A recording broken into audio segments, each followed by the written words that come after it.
AITA for packing up my roommate's belongings just 3 days before her move-out date? She became irate, unpacked things, and declared that she would not be going. I then got the facts by calling the landlord regarding something that occurred. This week, I need an unbiased viewpoint. And to be honest, I'm a little confused. I'm a 29-year-old man who has lived with my 27-year-old roommate, Natalie, for around a year and a half. Our cohabitation has been typically amicable and courteous. Although we're not particularly close, we've always been cordial. We divided the rent and household duties, occasionally ate meals together, and had good enough communication to prevent any major conflicts, at least till now. Natalie informed me a few months back that she intended to move out. She will be moving across town to live with her sister when her lease expires in a few days. That really worked out nicely since my fiancée, Anna, who is 28 years old, had been asking to move in with me. I thought, cool, that gives me time to find someone to take over her room. And it just made sense now that Natalie was gone. We therefore intend for Anna to move in immediately following Natalie's departure. Actually, Anna is arriving tomorrow, and we are both rather looking forward to this next phase. But here's the deal. Not a single package has been packed by Natalie. Furniture, clothing, sporadic storage containers, old receipts affixed to the corkboard, and kitchen equipment that hasn't been used in months still fill her room. She seems to be planning to stay here for the next 6 months rather than just the next 3 days. Indeed, I am aware that everyone packs at their own speed. I didn't say anything because I didn't want to be that obnoxious roommate that teased her. But as the days passed, I began to feel nervous. I truly believed Natalie would be overwhelmed when her moving day arrived and she had done nothing. Not simply because I wanted the place to be tidy for Anna. Our flat isn't that large. The living area and kitchen are shared, and there are 2 bedrooms and 1 bathroom. And believe me when I say that Natalie has stuff everywhere. For example, she has 4 yoga mats, 2 coffee makers, a broken rice cooker that has been kept behind the TV stand for 9 months, and a vintage blender that she keeps on the counter even though she never uses it. She never got around to using the enormous bag of dirt she had for her plants. It's merely a dejected, abandoned potato bag sitting in the corner. I therefore made the decision to clean the common spaces, primarily the kitchen and living room. Yesterday, while Anna was at her house packing up the remainder of her belongings to bring here, I didn't mean to be domineering. All I wanted to do was clear away some evident clutter, create some space, and start things off to give Natalie a little assistance. I collected some of her personal belongings that were obviously not in use and would not be missed for a few days. Her fall and winter footwear. July is here. For heaven's sake. The blender, the soil bag, a stack of March mail that hasn't been opened, a couple old cups, a dusty cookbook, and other items that have been sitting on the hallway shelf unopened for a year. To let her see exactly what was inside, I carefully packed everything into 2 medium-sized cardboard boxes and left them open in the living room that I didn't bury them in a corner, seal them, or conceal them. Clearly marked with sticky notes, like winter shoes and kitchen supplies, they were in plain sight. I assumed she could add more items or go through them if she so desired. After that, I felt wonderful. The counters were clearer, the apartment appeared cleaner, and I honestly believed she might value the early start. To keep things fresh, I even vacuumed and cleaned the surfaces. Once more, I wasn't attempting to give her instructions or dispose of her belongings. All I wanted to do was calm things down before Anna came. However, things took a strange turn at this point. When I woke up this morning and entered the living room, I discovered that everything had returned, almost as if nothing had occurred. Every single object I had meticulously packed was suddenly back where it belonged. Back near the door were the boots. Back on the counter was the blender. Back on the hallway shelf was the unopened mail. Like some sort of passive-aggressive houseplant. Shrine. Even the soil bag was back in its strange place. As if I had just dreamed it. The boxes were empty and positioned aside. It confused me so much that I just stood there blinking for a minute. After that, I asked Natalie in her room if she had unpacked everything I had organized. She was straightforward, but composed. She expressed displeasure that I had handled her belongings. She claimed that it made her uneasy and that she didn't require assistance packing. She would take care of it on her own. I acknowledged that, but she hasn't started her move and will have 2 people in the flat tomorrow. She is leaving in 3 days. It will be claustrophobic. I explained to her that I was only attempting to help things go more smoothly and without as much stress. I should have asked first, she replied, repeating that she doesn't want anyone to touch her belongings. After that, She returned to her room and shut the door. I'm sitting here now questioning whether I was completely out of line. On the one hand, I understand. She owns it, and individuals have limits. I didn't inquire. That's reasonable. However, I wasn't discarding anything. I had nothing to conceal. And by beginning the packing process for her in an obvious and open manner, I genuinely believed I was being considerate. Additionally, I believe it's a little rude of her to do nothing. Even though she is aware that someone will be occupying this shared place tomorrow. She hasn't even boxed up the kitchen items she owns, tidied her room, or cleared the bathroom shelves. And it leaves me with the anxiety of wondering what in the world is going on when my girlfriend shows up in a half-occupied flat. I'm attempting to exercise patience that I don't mean to micromanage. But am I the right person to step in and try to get a few things organized? For attempting to give our common area some breathing room before the already significant adjustment. In her bedroom, I didn't touch anything. I didn't discard anything significant. I even labeled and left everything open. I honestly believed I was making a difference. Even though she is going in 3 days, the way she turned everything around feels performative, like a conscious statement, as if she is claiming control of the area. Even touching my personal belongings or rubbish in the flat makes me feel uncomfortable these days. I don't want Anna's first impression when she moves in tomorrow to be, "Wow, this place is a mess and your roommate clearly hates you." So I apologize for attempting to assist my roommate with packing in a tactful and obvious way by packing some of her and her used belongings into boxes to create space. But was I going too far in disrespecting her boundaries in a way that made her reaction justified? One update. Thus, things really got out of hand. I was cautiously optimistic when I returned home from getting coffee this morning. Even though I was still annoyed that Natalie was putting everything back, I reasoned that perhaps seeing some boxes and some real activity would encourage her to pack. As soon as I went in with my cappuccino, I heard the distinct sound of tile cleaner and rubber gloves. The angry type. She was in the bathroom, cleaning the bathtub as if it had personally insulted her when I turned the corner. It was pleasant to watch her cleaning, on the one hand. The intensity, however, was almost antagonistic. "Hey, getting ready for the big move," I remarked in jest, and she responded instantly and icily. I honestly thought she was kidding when she paused mid-scrub, glanced at me as if I had just asked her what planet we were on, and then replied, rather nonchalantly, "Oh, I decided I'm not moving in with my sister anymore. I'm going to stay a little longer." It was flatly rejected by my brain. I waited for the punchline while standing motionless with my latte in hand. It never materialized. I questioned her about her meaning. This week is the last day of her lease. We had been organizing this move-in for weeks, and Anna was already en route. She shrugged and informed me that she had obtained a lease extension. After speaking with the landlord, as simple as that, no warning, no discussion. She made a huge decision that would impact both of our lives, and she presented it as though it were the weather report. Since I honestly had no idea how I was feeling, I excused myself and went to my room to gather myself. Anger, bewilderment, fear, and so forth. Anna was actually on her way to the flat in an Uber with her suitcase when I texted her. Anna quickly responded when I said, "Hey, little change of plans. Natalie is delaying her move out. What does that signify?" The worst part is still to come. I had no idea. I was at a loss for words without coming across as someone who was inventing a sitcom scenario. Anna made a concerted effort to be courteous when she arrived, but her expression was clear. After carrying her luggage inside, she glanced at the messy kitchen and the boxes that had been moved to make room for my personal stuff before turning to face the hallway.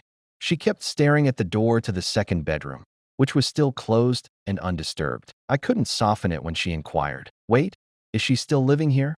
I said yes, no justifications. She blinked carefully, as though she was trying to clear her head, and then she continued, "But I thought she was moving out today."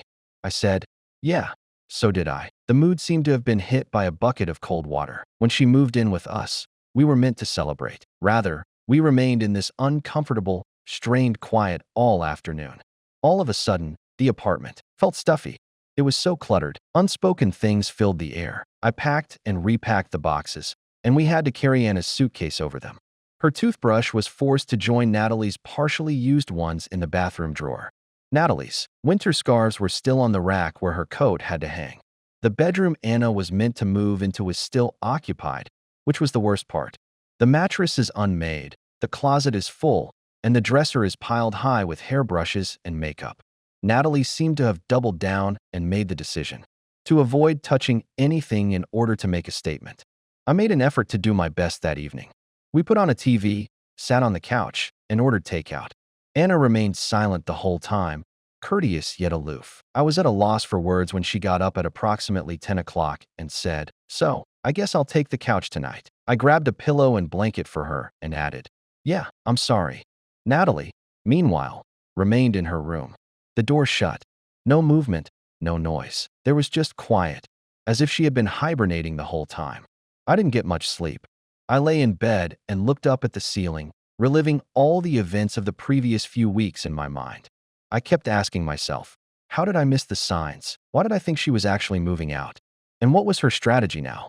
Was she just going to live here forever, acting like Anna didn't exist? There's something really offensive about someone taking over your space like this. She knew Anna was moving in, and she knew this wasn't a flexible timeline. She didn't just forget or put it off. Instead, she made the conscious decision to block it without talking, without considering the impact on either of us. She asserted control in the most passive-aggressive and manipulative way she could, and as a result, rather than establishing our home together, we're tiptoeing around closed doors, unspoken tension, and a roommate who decided reality didn't apply to her anymore. Update 2. After 2 days, things have only gotten stranger. If I thought that the situation had reached its lowest point when Natalie announced her unexpected lease extension, I was mistaken. Anna, bless her, tried to be the bigger person, and even though she walked into what felt like a passive-aggressive ambush, she gave it an honest shot. The following morning, she got up early, brewed coffee for everyone, and even set out 3 mugs. She offered Natalie one when she came out of her room wearing a robe and an unreadable expression. Natalie accepted it, smiled tightly, and then, when Anna gently suggested that they talk about chore rotations to avoid stepping on each other's toes, Natalie calmly replied, "Oh, I don't really do chore charts. When it feels right, I clean." We had gone from organizing cozy dinners and movie nights to avoiding landmines of passive aggression. That would have been acceptable if it hadn't been followed right away by her leaving her breakfast dishes in the sink for the remainder of the day, dragging smoothie powder across the kitchen counter, and unrolling all 4 of her yoga mats across the living room floor like it was a spiritual garage sale. One of them was right in front of the TV, and another blocked the hallway to the bathroom. I could tell Anna was shocked, but she maintained her composure. I spent the day trying to make room in drawers and offered to construct a shoe rack for Anna's belongings in an attempt to give the appearance of normalcy. I felt like I was intruding on a kingdom where the queen had decided not to abdicate after all. Though, every time I moved something, even something that had been unaltered for months. That night, as I was brushing my teeth, I heard Natalie on the phone through the bathroom vent. Her voice was loud and dramatic, and I couldn't hear her sister, but I'm pretty sure it was her. She said, "He just sprung it on me." I felt like a guest in my own apartment now, as I stared at the mirror, my mouth full of toothpaste, and was completely stunned. "Sprung it on you? You literally told us you were leaving.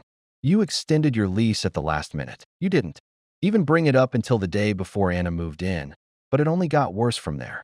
When I woke up the following morning, I found Anna standing by the refrigerator, looking shell-shocked. I asked her what had happened, and she told me that Natalie had told her in the kitchen that morning that she shouldn't expect the apartment to be hers just because she's dating me. She called Anna territorial for moving in so quickly, saying that it felt like Anna was colonizing the space, as if moving into an apartment for which we pay equal rent on the day Natalie said she would be leaving was some sort of hostile occupation.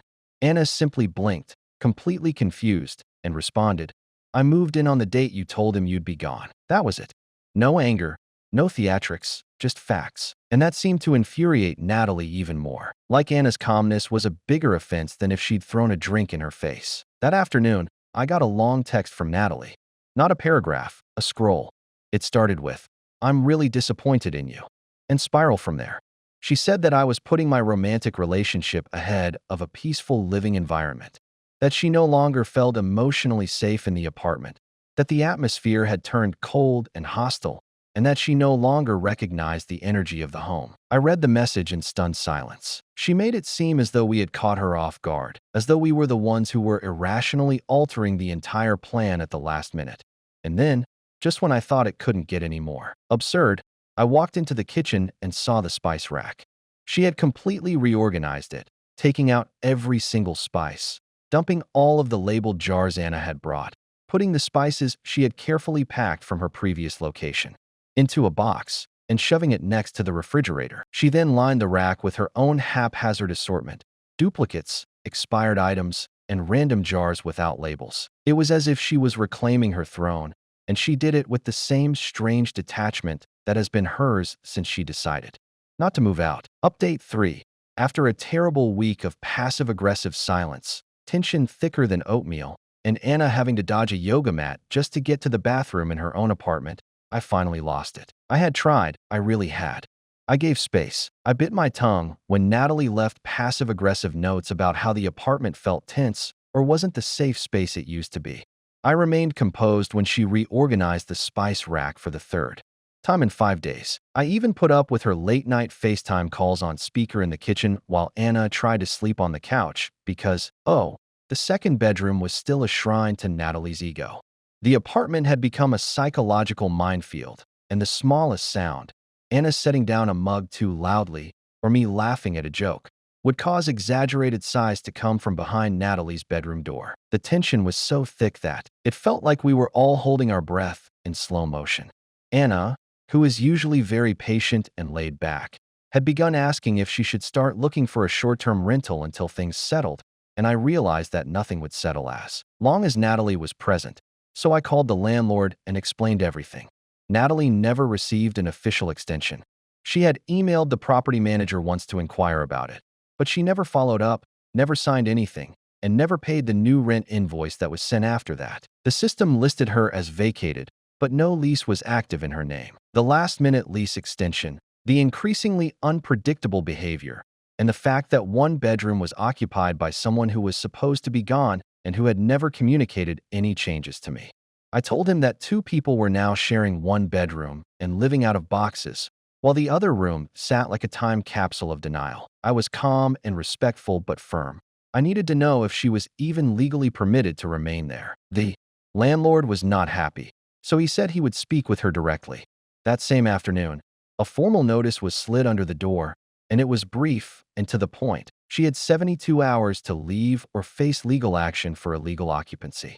The moment Natalie saw it, the emotional storm started, and she stormed out of her room, accusing me of betraying her, of using the system against her, and of siding with toxic energy. She called Anna cold and manipulative, and she said that we were destroying the energy of the space she created. I didn't even flinch. I just stood there while she started her performance because that's what it was, a performance. It was chaotic, frantic, and disorganized, but she managed to finish it. By the next morning, the door to the second bedroom was open for the first time in days. Her mattress was bare, and her dresser was empty. It was over, but there was a strange afterglow. She didn't take all of her belongings, which would have been too normal, but instead left piles of clothes, some clean, some not. 3 pairs of shoes lined up by the door, a yoga mat in the hallway closet, her half-used shampoo bottles in the bathroom, a stack of unopened mail, and a single hoop earring left on the edge of the sink like some insane calling card. A framed poster from the hallway, a minimalistic city skyline that had hung there for the entire year we lived together, was missing, along with Anna's fuzzy slippers, which she had only had for a week and had left neatly tucked under the couch. It wasn't hers. She had never even mentioned it before, but it was gone. She left behind her own dishes, but took the poster that matched nothing she owned. It was as if she had stolen my peace of mind without even acknowledging it. Taking one last petty swipe on her way out the door, Anna and I spent the weekend doing a thorough cleaning, opening windows, vacuuming every inch, cleaning surfaces, throwing out expired condiments, and lighting candles until the place didn't smell like salt lamp and unprocessed trauma. We also boxed up the things she left behind and dropped them off at a donation center without any ceremony. No notes, no forwarding address, just closure. Then, for the first time in weeks, we breathed a sigh, rearranged the living room. Anna got her own mug rack. I finally put up the artwork I've been putting off, and we spent the next 3 days building furniture, labeling the spice rack, and making the apartment feel like our own. Natalie has shared a few mysterious Instagram stories about surviving emotional eviction and protecting your peace from invasive energies. One slide featured a picture of a candle and a glass of wine with the caption, "You can't heal in the space that hurt you." No passive aggression, no mysterious disappearances of kitchen appliances, just two people building a home, one drawer and one laugh at a time. 3 weeks have passed since the last unbroken period of calm. To be honest, I don't even care anymore because she hasn't gotten in touch with me, asked for her residual belongings, or gone completely silent.